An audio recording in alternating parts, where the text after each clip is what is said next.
Hey guys, Lupe here from theLupeXperience, and here it is, my starting lineup of 2012. These were the fragrances that rocked my world. It's been an incredible year. I've had so much fun sharing this experience with you guys here on the Lupe Experience. So we're going to get into my starting lineup of fragrances. If you don't know what the starting lineup of fragrances is, it's a fragrance wardrobe. It's your go-to fragrances for different specific occasions. And there are 6 categories. The first one is signature scent, which is your most versatile scent. This is a scent that you can wear in any occasion. If you're out and somebody smells you, you're probably going to be wearing that fragrance, the most versatile fragrance in your collection. The second one is your work fragrance. The third one is a night out, a party, clubbing, type scent. The fourth one is your date night, seductive scent, when you want to seduce that special person in your life. The fifth is the daring scent, the most polarizing, the least versatile scent in your collection. And the sixth one is your upscale red carpet event type of scent. So without further ado, ladies and gentlemen, let's get into the fragrances that rocked my world in 2012, my starting lineup.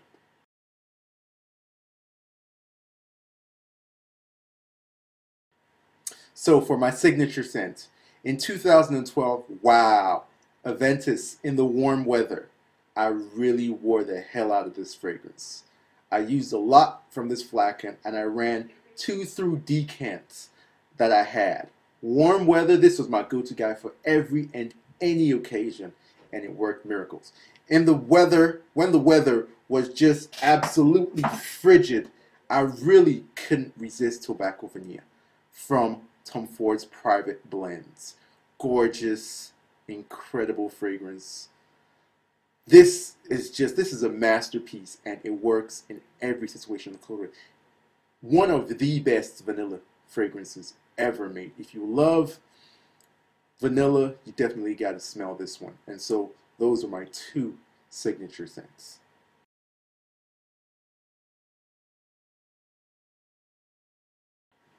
For work, well, it was real nice to go with Killian's Straight to Heaven in the warm weather, and in the colder weather, Dior Homme.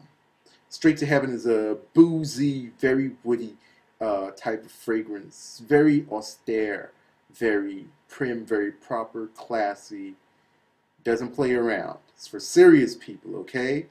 And Dior Homme is a very smooth, classy iris, cocoa, and leather based fragrance. And you can see how much I used of it.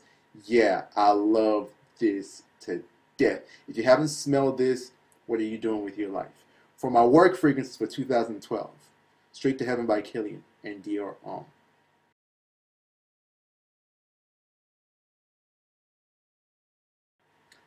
When it was time to party, nobody, and I promise you, nobody smelled better than me, ever. Because in the warm weather, I was wearing Dior's Homme Intense, one of the sexiest fragrances ever made. This stuff is bananas how sexy it is. The sexiness of this fragrance is just incredible. Cocoa with iris and then a very ambery, vanillic dry down, very warm. It just calls out and seduces. That's what this fragrance does. And when it got a little bit colder, I reached for Tom Ford's Noir de Noir a lot. This fragrance is the shit. Pardon my cousin. Damn, this fragrance is amazing. Alright? I mean, when you're smelling like red wine, like chocolates, and like roses, it gets no sexier than that. I tell you guys, this is the sexiest fragrance ever made. Like, this is like crazy. So, for those clubbing nights, nobody ever smelled better than me in 2012 because I smelled like either Dior Homme Intense when it was warmer, and towards the colder months, I reached for Noir de Noir from Tom Ford's Private Blends.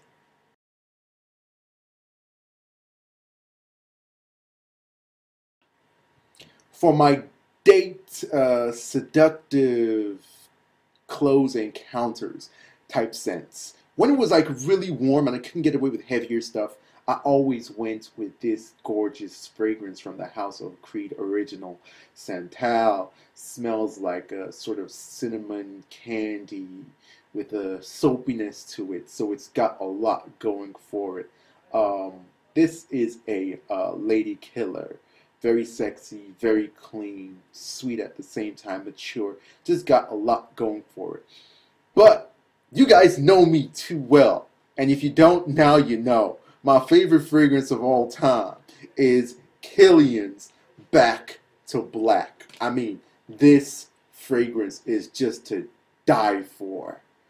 This is honey in a bottle. Alright? So when you get a girl saying honey, she literally means it when she calls you honey. It's honey with a cherry, raspberry tobacco. There's vanilla in this. There's a little bit of patchouli. It's got a powdery finish to it that just comes up very smooth and soft, and it's very seductive.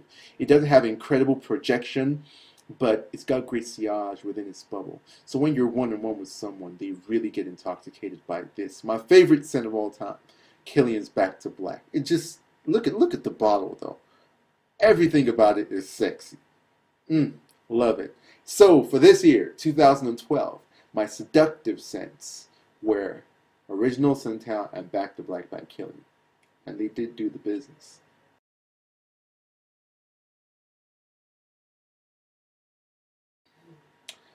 I love daring scents. I love those polarizing scents that get you all sorts of attention.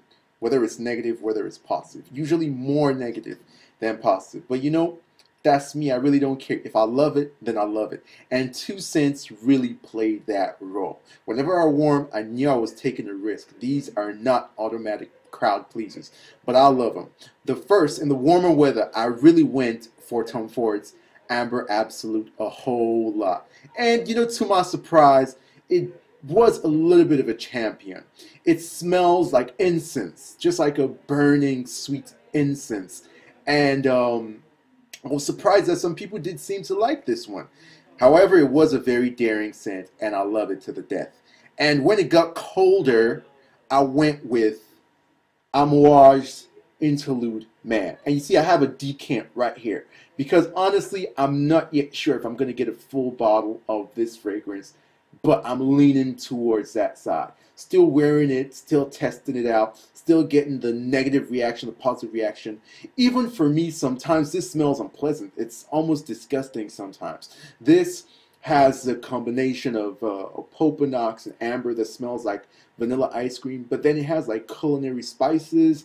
It also has leather, has incense. There's just a whole lot going on, and sometimes it can smell like a mess, but this thing has power. I mean, Amber Absolute also is a beast, you know, when it comes to projection longevity. This sometimes I hate it, sometimes I love it. So these were my daring scents of 2012. But trust me, when I wore them, I still smell good.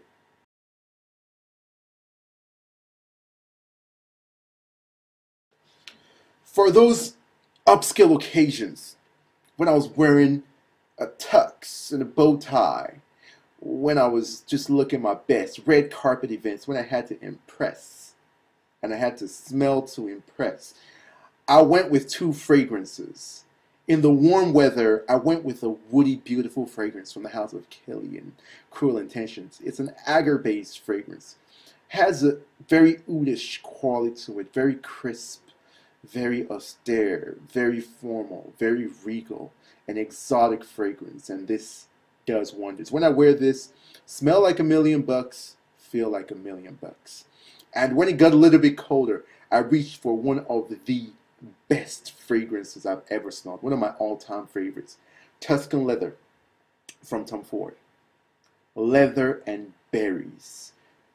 If you want to smell like leather, like luxurious leather goods, like a Hermes bag or Louis Vuitton luggage, nothing does it better than this. And this really, really did the business when it came to occasions where I had to smell to impress. And there you have it, guys. My entire starting lineup for the year 2012. It was good. It was epic. I got to tell you guys, this is the best smelling year to date that I've had. And I hope it was for you too. I'm pretty sure next year is going to be better. So stay tuned to the Lupe Experience and have a very, very happy new year. Cheers.